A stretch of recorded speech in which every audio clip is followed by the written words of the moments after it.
Hi, my name is Zoran. In this video I will talk to you about what makes HashSet so efficient in .NET. Hash tables are omnipresent. Whatever you do, any mapping key to value will likely end up in some hash table. Frameworks use them all around. Without efficient hashing, our applications would be dramatically slower than they are. So, the question today is, how does a hash set work so to be so fast as it is? So, straight to the topic. We have been talking about hashing already in the previous video when you have seen at what moments the hash set is invoking GetHashCode and equals methods. Today we will effectively implement the hash table so that you see how the hash table is using the hash code and how it is storing and comparing the items we store into it. So the story of hashing and hash tables begins with a function which is mapping an object into an integer number. I will write a separate function here so that you see what that function is doing.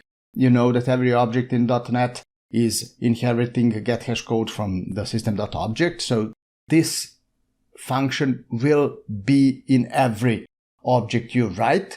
Specifically in the string type, it will look something similar to this.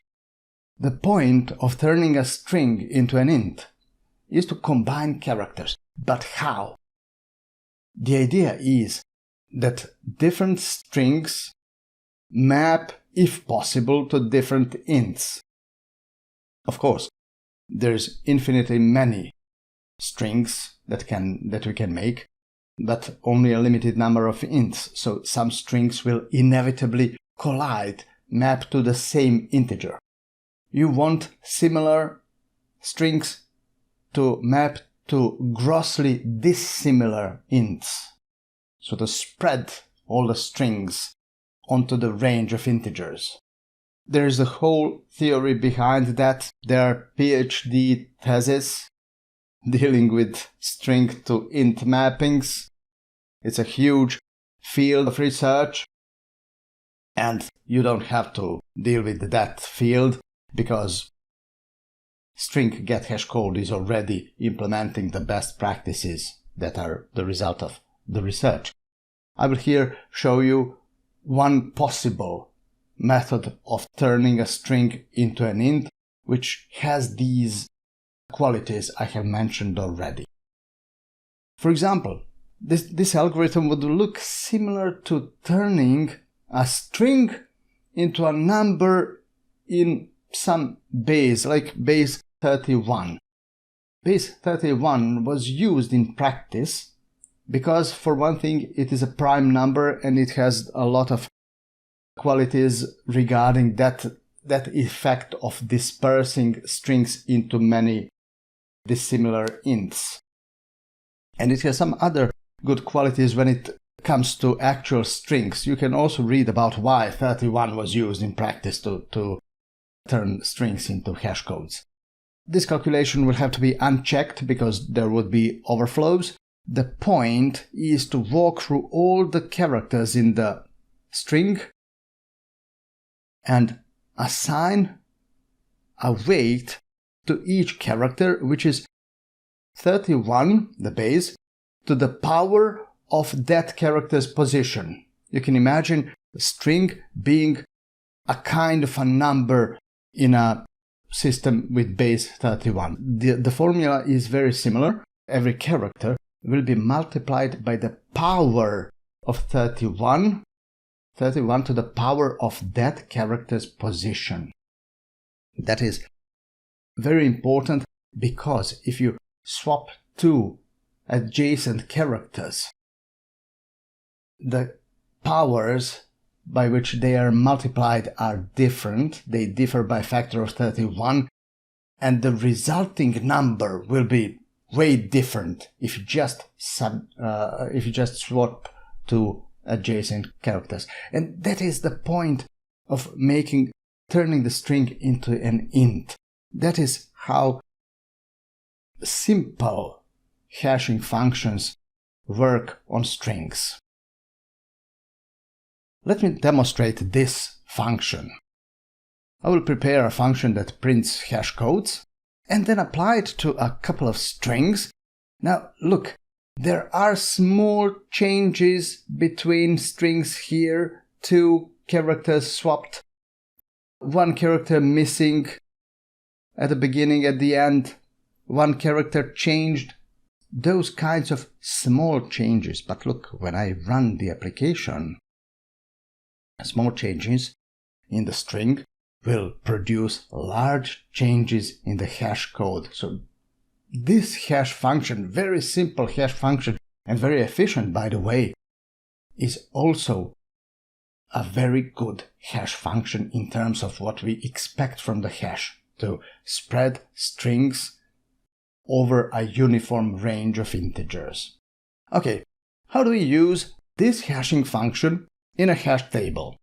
I will create a new class to simulate the hash table. I will implement my own hash table so that you see the working principle behind it. We can keep the items in the common array. The array will have an initial size of 7, another prime number. Prime numbers are very important in hashing, and you will see why this is important when we start storing items in the hash table. And I will also add a function which will be the custom GetHashCode implementation. You know that hash tables are using the GetHashCode method on an object, but in this implementation I will make that explicit. So I will inject the GetHashCode function from the outside, and this hash table will use that function. And then we want to add an item. How do we do that? We must take the item's hash code first, so that we can calculate the entry position in the table where this item belongs. That is how hash table works. But we must turn it to non-negative range and use modulo operation to map the result into a valid array entry. This is where prime numbers come to the table again. If the length of the table were not a prime number, then the data points could collide with each other based on their content more frequently if the table length were not a prime number. If it had multiple prime factors, then if any of the data points has one of those the prime factors, the items could collide. And we want to avoid the situation where data is driving collisions. We want to reduce it as much as possible, and so we use prime table sizes to reduce collisions. And then we write the item into the table. But now, what if that entry is already occupied? That is what we call a collision. In hash tables, data might collide, and data will collide because the table has a limited size, and for one thing, hash codes can collide because infinite number of possible objects is mapped to a finite range of integer. So there will be collisions. They are inevitable.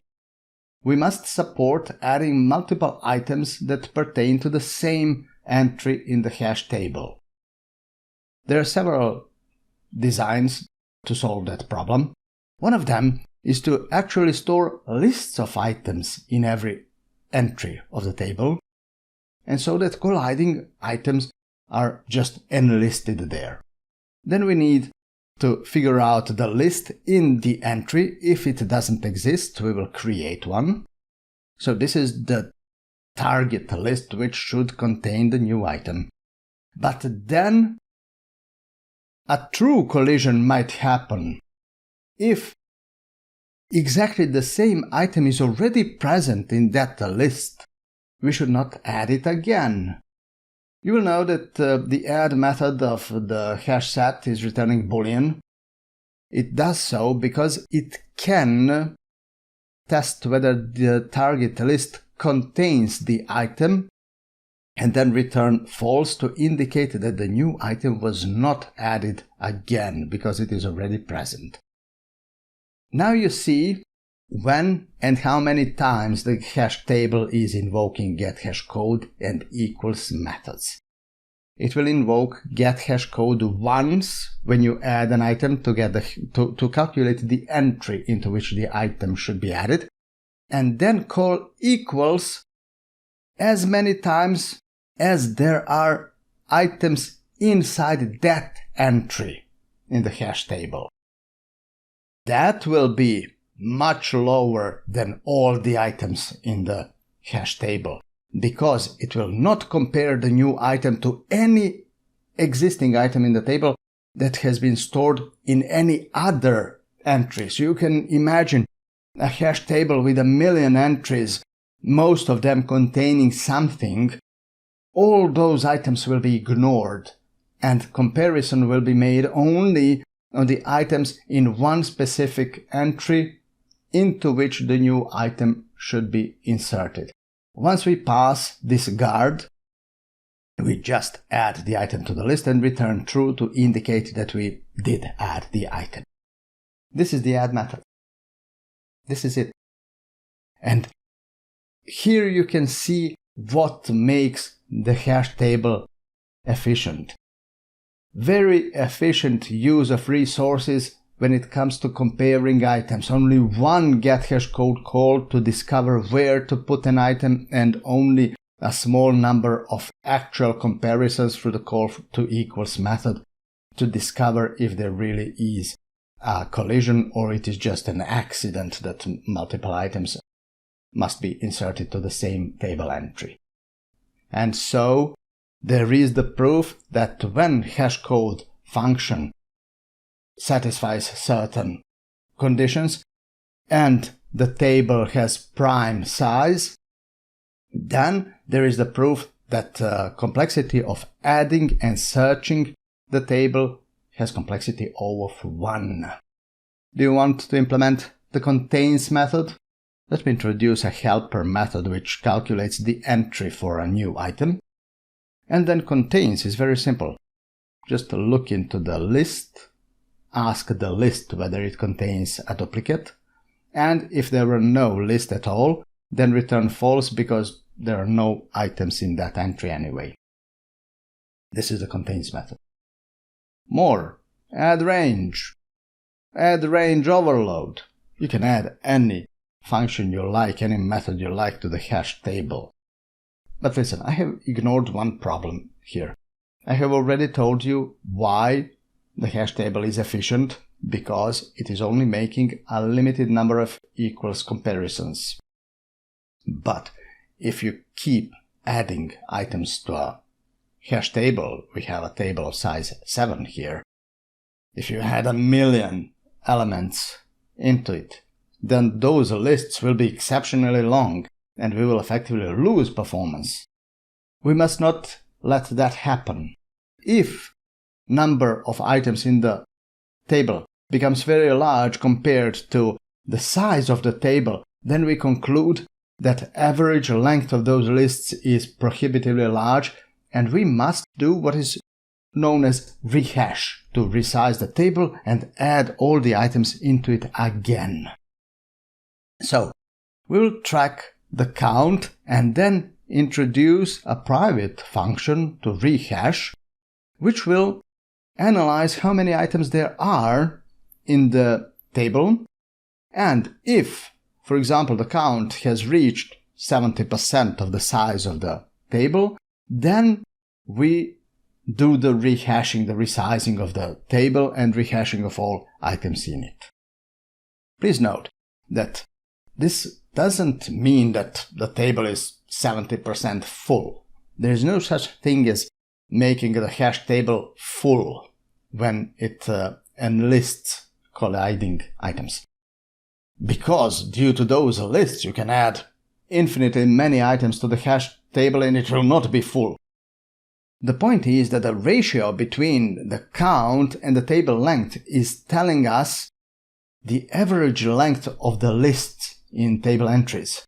And if that grows large, we want to resize, to enlarge the table, so to reduce those average lengths. So when you double the size of the table and rehash all the items again, you will cut average length of the list to a half, effectively making your hash table twice as fast. To rehash the items, I'll first have to make a snapshot of what items there are. This is the helper function, which is selecting all the items currently existing in some table. So I will take a snapshot of current table, then resize the table to the next prime number. This is a heuristical approach. This is an approximate function that will sometimes hit prime sizes. Actual HashSet implementation in .NET has a better sequence of sizes that it applies, but this heuristical function will just work sufficiently good for the demonstration. So there will be a table which is about 2 times large as it were, and so we can add the range of current items into the new table. Every item will find a new place. Don't think that the entire list can be just copied. No, elements of the list will be rehashed and find new entries where they belong in the larger table. So the entire content will be dispersed again. Items will take their positions. So to make sure that performance of the hash table remains very high. The last method I want to implement is IEnumerable, and then everything is done. This is the hash table, custom implementation of the hash table. It is depicting the working principle of hash table using an external GetHashCode function.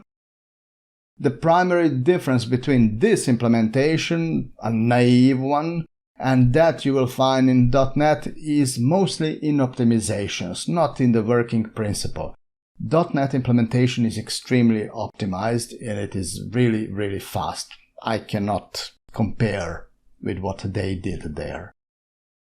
But anyway, we can use this custom hash table.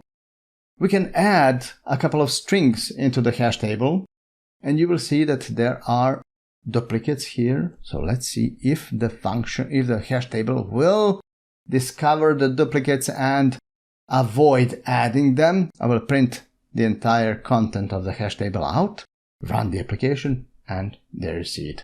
Only 3 items are there. The other 2 items were duplicate, and hash table has removed them. Now we get back to the GetHashCode method, virtual method from the system.object.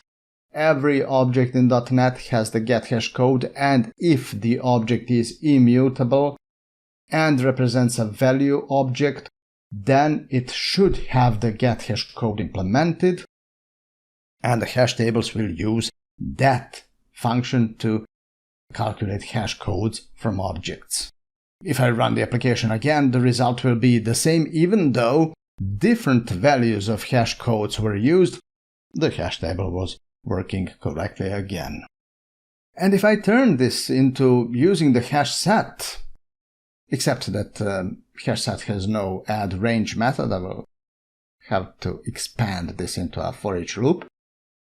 The result will again be the same. The HashSet from .NET will also forbid adding duplicate values. So when I run the application, there are only 3 items in the HashSet as well. Alright, this was the working principle of the hash table and HashCode function. What if we had a custom class and we want to add objects of this class into a hash set? Performance of that operation will critically depend on the GetHashCode implementation. HashSet alone is exceptionally efficient in what it does, that it is only efficient if the GetHashCode function is good. To make good GetHashCode functions, we should rely on how .NET does them. So, if the state is the string, then you should know that string has an excellent hash function in .NET. Just use it. Of course, we must cover the equals as well. Then, if there is more state, like an int, any scalar value will generate its own hash code. Scalar values are just mapped into hash codes. There's not much science behind that. But if you do have to combine hash codes of a string and an int, then use the static combine function on the hash code class and just give it the objects you want to combine. .NET will combine hash codes in a way which is probably better than you will do. So use this function. And the most complicated case, what if we had a collection and still want to implement a value object here, want to compare collection content? Again, use the combine static method, aggregate on the items from the collection, use either 0 or the combination of scalar and string state as the seed for the aggregation, and use the combine static method to aggregate the items over that. Bottom line, use the combine function. Don't make your hash code functions, because you will probably do it the way that is less favorable compared to what the .NET combine method is already doing. One more detail about hashing and we are done. In the early 2000s, for the first time, a new attack vector was used in practice known as hash flooding.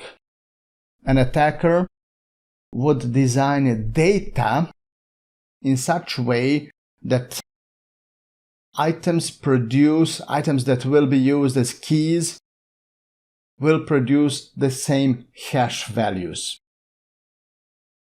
That is because GetHashCode implementations across programming languages were well known.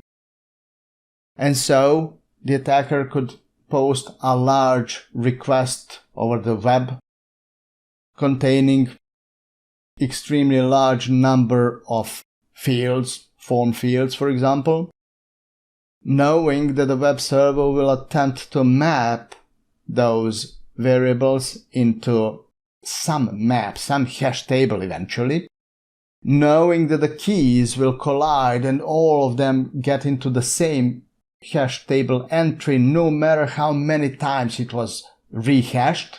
And so the performance of hash table would drop from O of n to store n items to O of n square, and in that way the web server would be unable to process any other request. It would be flooded by a single large and expensive request. That was a typical denial of service attack. And so the languages changed, the frameworks changed, so that they solved the hash code and in that way change the algorithm, the GetHashCode algorithm for strings, so that you cannot guess the hash code for a string only from the string. You need another piece of information which only the server knows. The consequence of that is that the GetHashCode returned by the string, the result of it depends on an information which is part of the process. Look here, I will call GetHashCode twice on equal strings and run the application. That will return 2 equal hash codes. So everything I said before remains in effect. The hash code will only depend on the content. But if I run this application again, the same strings will produce different hash codes that time. So actual hash codes depend on a piece of information which belongs to the process. If you restart the process, the GetHashCode function will effectively produce different values. That is one of the reasons why you should never store a hash code in a database or send it over the network or give it to anyone. The hash code value is only valid within this process.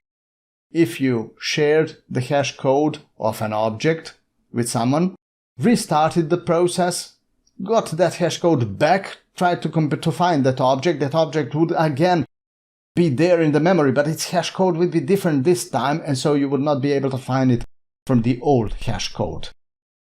So use hash codes, or don't use them, just give the items to the indexing collections and let them use it, and that will keep you safe. Everything will work fast, everything will work correctly. So in this video we have re-implemented the hash table and demonstrated what makes it so fast. It is the fastest mapping collection there is in .NET, and not only in .NET today. I hope you enjoyed watching this video. Please visit me at Pluralsight and Udemy, watch my video courses, subscribe to my channel, and enjoy watching other videos there. Thank you and see you again in the next video.